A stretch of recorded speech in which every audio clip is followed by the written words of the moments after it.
Okay, तो अभी ES6 अब पढ़ने वाले हैं। ES6 का पहले डेफिनेशन देख लेते हैं, ES6 होता क्या है।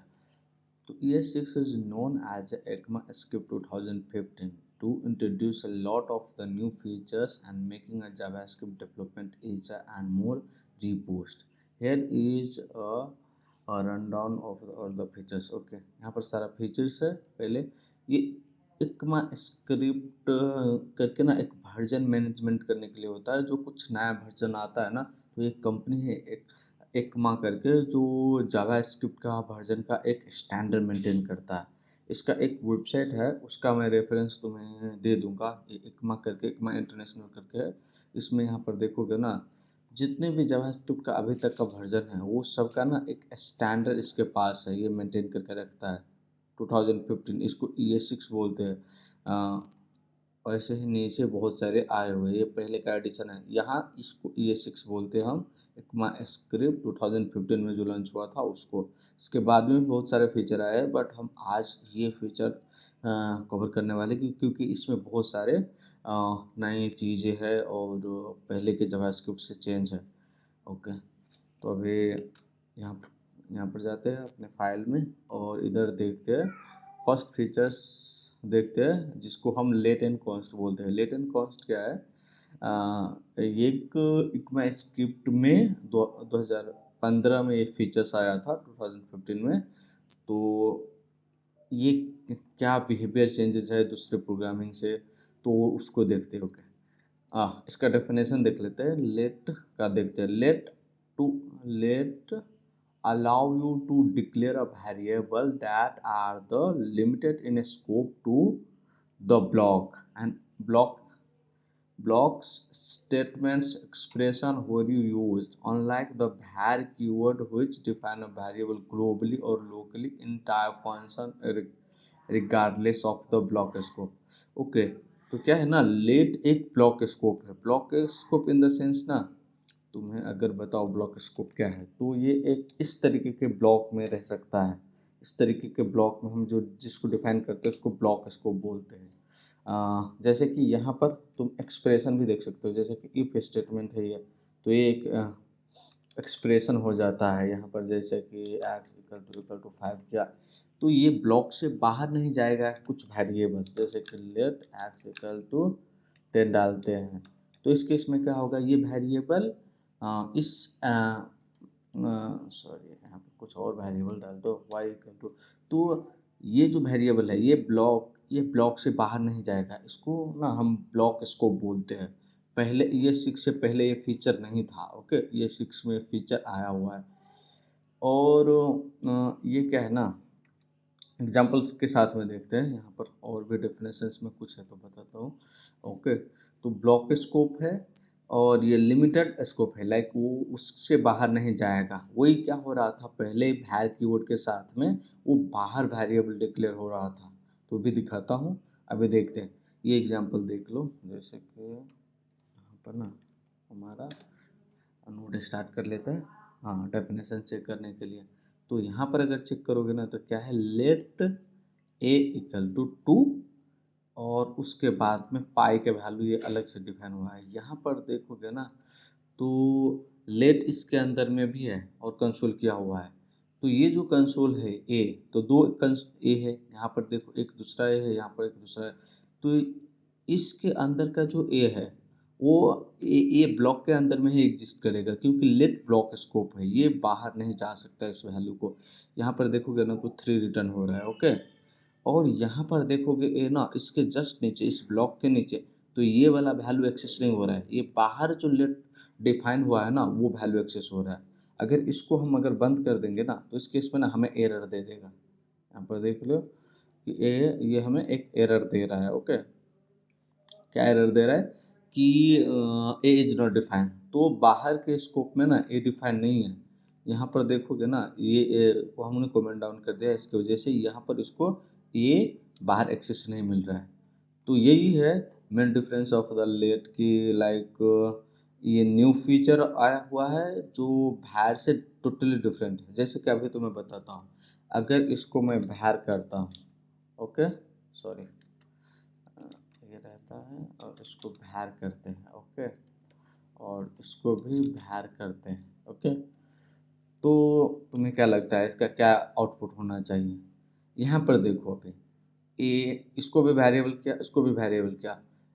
भैर जो कीवर्ड है ये ब्लॉक स्कोप नहीं है, ये फंक्शन स्कोप है। इसके वजह से ना इस ब्लॉक को नहीं मानता। उस केस में क्या हो रहा है कि हमारा हमारा जो ए है ये तो बाहर डिफाइन हो ही रहा है ग्लोबली। यहाँ पर जो सेकेंड वेरिएबल हम डिक्लेयर कर रहे हैं वो इसको ना मानकर ग्लोबली डिफाइन हो रहा है, इसलिए दोनों प्लेस पर 3 आउटपुट आ रहा है। इसी एरर को रिजोल्व करने के लिए लेट और कॉन्स्ट को इंट्रोड्यूस किया गया था। ओके, तो अभी ना लेट कर लेते हैं।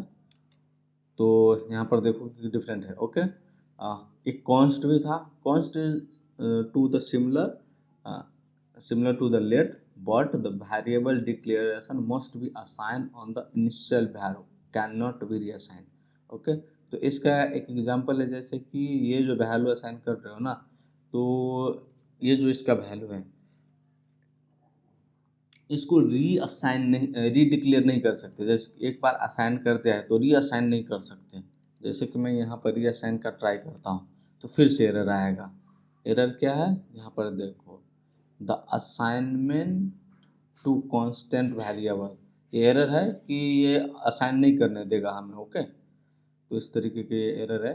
तो ये था let and const in ES6। Okay, अभी नेक्स्ट पर मूव होते हैं। बहुत सारे चेंजेस कर दिए थे हमने।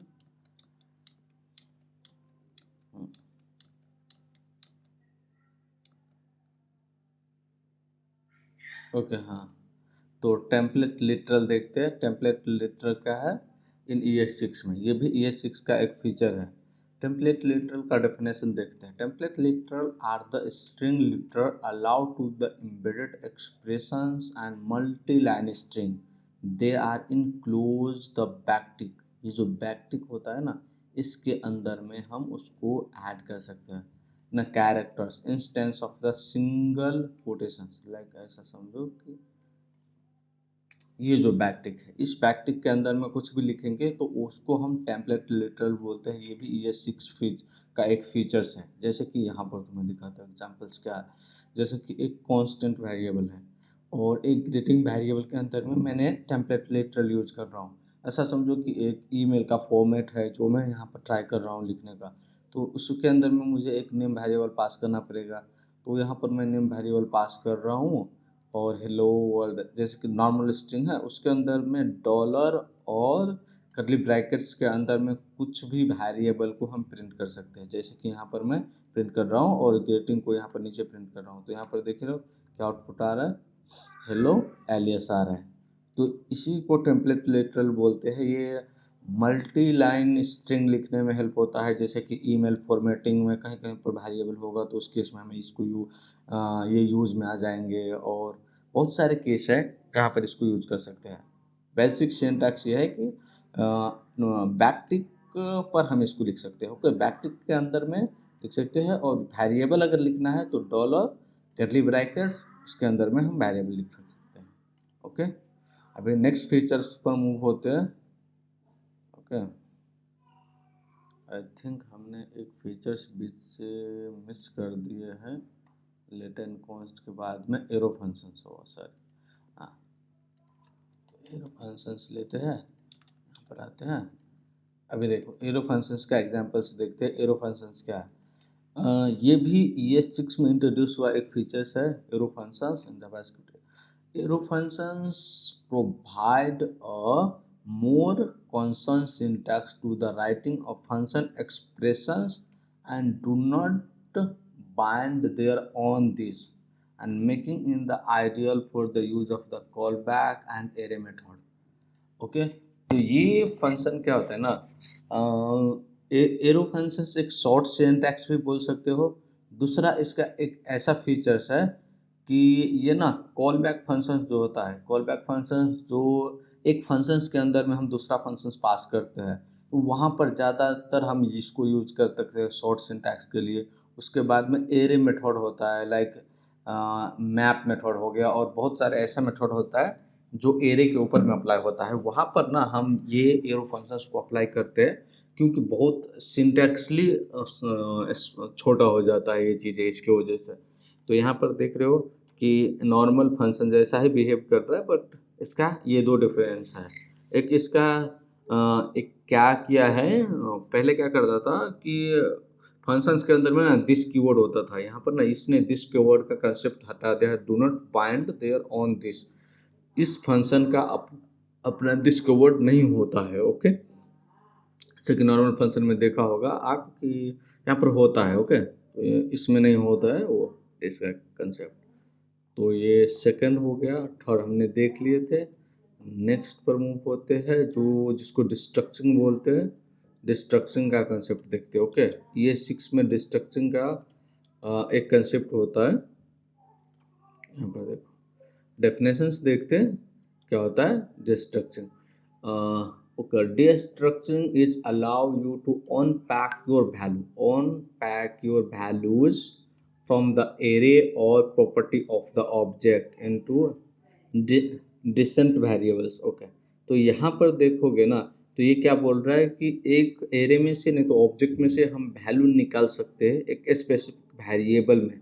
ओके, उसको डिस्ट्रक्शन बोलते हैं। जैसे कि तुम समझो कि ये एक ऑब्जेक्ट है। ओके, और इस ऑब्जेक्ट में से ना एक पर्सन्स करके ऑब्जेक्ट है, और इस पर्सन्स में से मेरे को फर्स्ट नेम अलग निकालना है, लास्ट नेम अलग निकालना है। तो उसको ना हम इस तरीके से शॉर्ट सिंटैक्स में, जैसे कि कॉन्स्ट, और जिस साइड वेरिएबल डिक्लेयर करते हैं ना वहाँ पर करली ब्रैकेट्स, यहाँ पर देखो करली ब्रैकेट्स स्टार्ट कर रहे हैं, उसके अंदर में फर्स्ट नेम और लास्ट नेम जितने भी हमारा वेरिएबल है समझो वो हमने डाल दिया, और ये पर्सन्स पास कर दिया। तो ये ऑर्डर वाइज इसको ले लेगा, जैसे कि फर्स्ट नेम को, सॉरी ये वेरिएबल नेम के हिसाब से लेता है, ये वेरिएबल का जो एग्जैक्ट नेम है उसके हिसाब से ये यहाँ पर ले रहा है। ओके, यहाँ पर देख रहे हो, और उसको प्रिंट कर देगा। जैसे कि मेरे का जोन है, और इसमें अगर दूसरा नेम भी पास करेंगे, ये सेकंड वाला, सॉरी, ओके, तो ये हमें दोनों नेम मिल जाएगा। ओके, ये देख रहे हो, ये दोनों डेटा हमें मिल जाएगा। उसी तरीके से एरे के अंदर से ये ऑब्जेक्ट के अंदर से कैसे निकाल सकते हैं वो था। इसके बाद में एरे के अंदर से कैसे निकाल सकते हैं, एरे के अंदर से एरे जैसा ही हमें यहाँ पर स्क्वायर ब्रैकेट लगाना होगा, उसके अंदर में हमें पास करना पड़ेगा। यहाँ पर देखो जैसे कि 1 2 3 है, और इसमें से मेरे को 1 निकालना है। तो देखो 1, इसमें अभी यहाँ पर हमें ना वेरिएबल नेम से उतना मतलब नहीं है जितना हमें मतलब है इंडेक्स से। तो जैसे कि इसका इंडेक्स 0 है, तो 0 इंडेक्स पर 1 रखा तो 1 में हमें ये वैल्यू मिल जाएगा। बीच में कामा रखा, कामा मतलब ये वैल्यू नहीं चाहिए मेरे को, ये 2 वैल्यू नहीं चाहिए, तो इस केस में उसको हटा दिया। थर्ड वैल्यू है 3 है, तो 3 को मीन्स हम दूसरे नेम से भी ले सकते हैं, जैसे कि इसको ना किसी भी नेम से ले लो, इसको प्रॉब्लम नहीं है, नेमिंग से कोई इशू नहीं है। यहाँ पर 3 1 करके मैंने वेरिएबल बनाया और उसमें 3 का वैल्यू ले लिया। तो यहाँ पर देखो एक और ट्विस्ट दिखाता हूँ, तो मैं अगर इसको हटा देता हूँ मैं, तो हमें 2 नंबर का ही वैल्यू मिलेगा। ये देख रहे हो, क्योंकि कामा स्किप कर रहा है बीच के वैल्यू को, इसकी वजह से। ओके, और अगर हाँ हाँ, अगर हमें जितना ही चाहिए वहीं से हम गेट कर सकते हैं। ये एरे के अंदर में इंडेक्स के थ्रू से होता है, ऑब्जेक्ट के अंदर में वेरिएबल का जो नेम है, की का जो नेम है उसके बेसिस पर गेट हो जाता है। ओके, ये था ये 6 का डिस्ट्रक्शन का फीचर, ये भी मोस्ट यूज होता है, तो इसको भी थोड़ा देखना, प्रैक्टिस करना अपने हाथ से। दूसरा हम देखते हैं इसके नीचे एक है स्प्रेड ऑपरेटर का। Okay, spread and rest operator का फीचर्स, ये भी मोस्ट यूजफुल है। तो देखते हैं इसका एग्जांपल।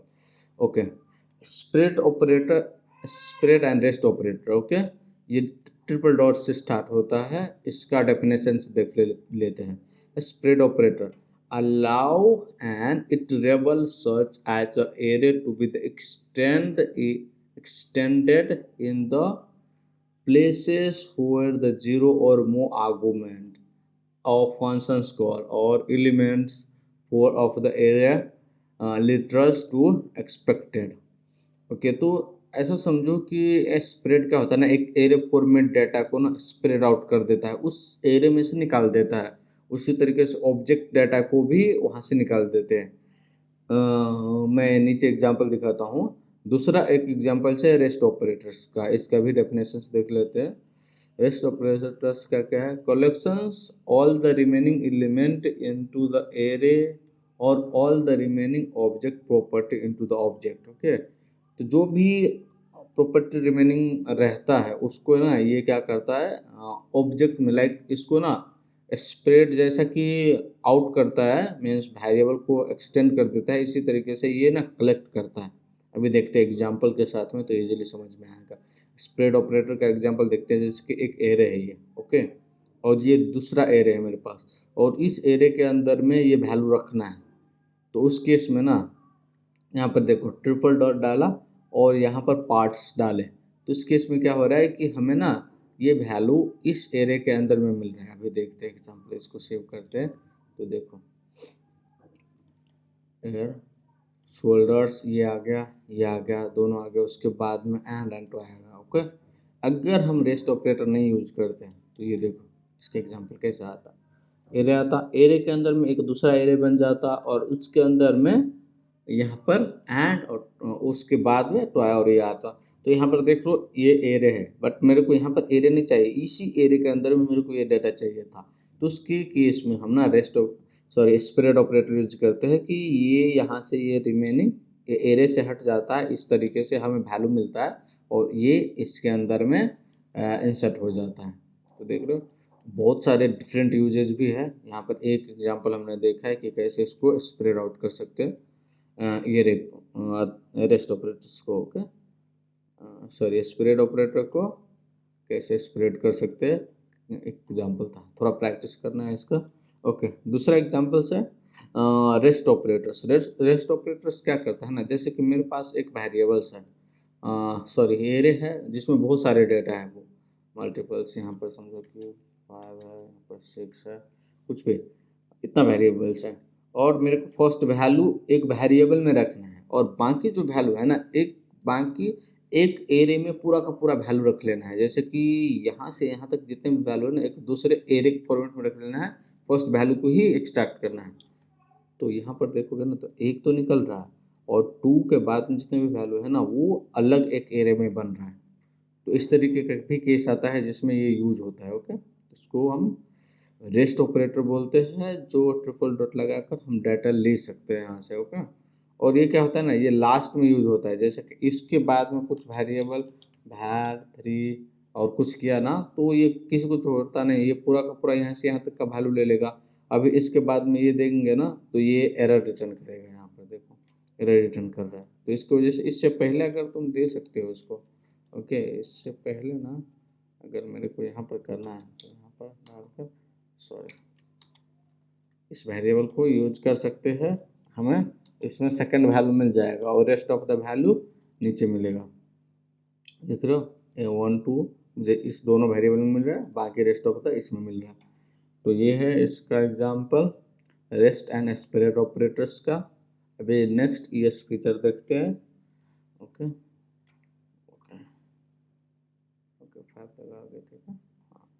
ओके, नेक्स्ट फीचर्स देखते हैं 6 नंबर का, जो है हमारा इसका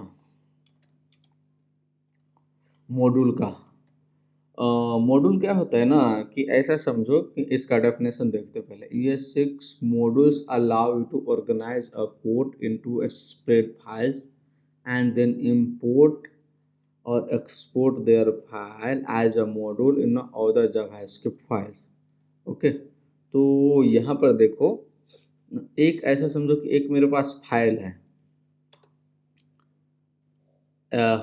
जिसका नाम है lab.js। ओके, जो यहाँ पर है। ओके, इसके अंदर में देख रहे हो मेरा 2 फंक्शंस है। ओके, यहाँ पर अभी इसका एग्जांपल्स के साथ में देखेंगे। यहाँ पर देखो ये यहाँ पर एक वेरिएबल है। ओके, स्क्वायर है, डिफरेंट टाइप का दो दो हमारे पास वेरिएबल है। ये दोनों वेरिएबल को ना इस फाइल के बाहर चाहिए, मेरे को दूसरे फाइल में इंपोर्ट करना है और यूज करना है। तो इसके लिए ना एक्सपोर्ट कीवर्ड यूज होता है, जैसे कि एक्सपोर्ट यहाँ पर 2 कीवर्ड हमने यूज किया है और उसके स्क्वायर है और स्क्वाड करके है, ये दोनों वेरिएबल्स हमारे पास है। ओके, इसको हमें ना इंडेक्स में इंपोर्ट करना है। तो यहाँ पर देखो मैंने फाइल का नाम दिया इंपोर्ट और कर्ली ब्रैकेट्स के अंदर में यहाँ पर एक क्या स्क्वायर और स्क्वायर, इसके अंदर में क्या क्या ये दोनों वेरिएबल डाल दिए, क्योंकि इसी वेरिएबल नेम से हम यहाँ पर एक्सपोर्ट कर रहे हैं।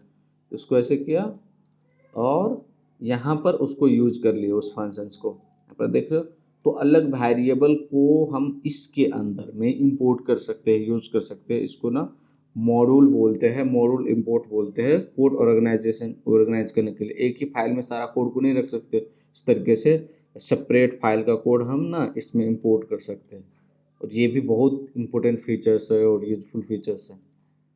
तो ये था पूरा का पूरा फीचर्स ऑफ द ES6 का। अभी आई थिंक कुछ रिमेनिंग नहीं है। एक यहाँ पे चेक कर लेते हैं। मॉड्यूल हमारा कंप्लीट हो गया। ओके, ऊपर से आ जाते हैं। ओके, लेट एंड कॉन्स्ट देख लिया, ब्लॉक स्कोप होता है।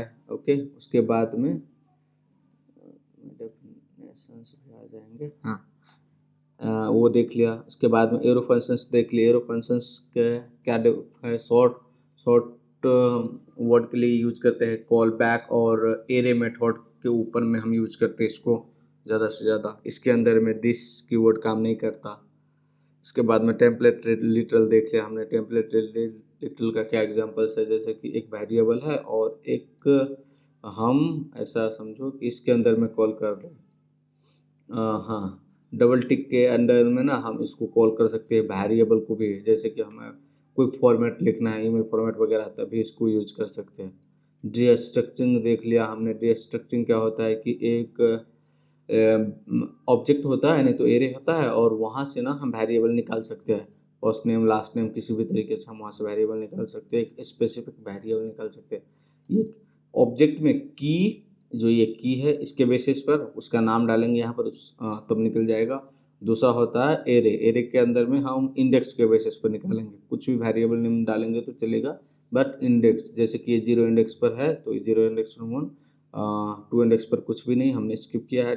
थर्ड सेकंड इंडेक्स है उसका हमने 3 करके निकाला है। ओके, तो ये हो गया डिस्ट्रक्शन का। इससे नीचे अगर आते हैं तो यहाँ पर देखो स्प्रेड ऑपरेटर और रेस्ट ऑपरेटर का एग्जांपल देखा, जिसके अंदर में क्या है कि एक दूसरे एरे वेरिएबल को हम एक्सट्रैक्ट कर सकते हैं एक दूसरे एरे में, नहीं तो कहीं पर।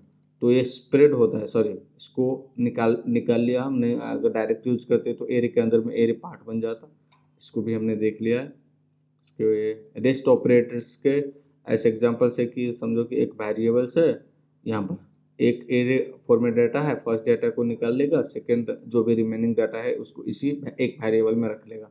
तो बाकी जो भी रेस्ट है उसको वो एरे में आ जाता है, वो सिंगल वेरिएबल में आ जाता है। उसके बाद में मॉड्यूल देखे हमने। मॉड्यूल मतलब एक अलग फाइल में जो हम यहाँ पर एक्सपोर्ट करते हैं उसको, वेरिएबल को डायरेक्ट एक्सपोर्ट कीवर्ड के साथ में, और यहाँ पर क्या कर रहे हैं, उस फाइल को इंपोर्ट कर रहे हैं और उस फंक्शंस को कॉल कर रहे हैं। इस तरीके से इसको यूज कर सकते हैं। तो यही था सारा ES6 का फीचर्स।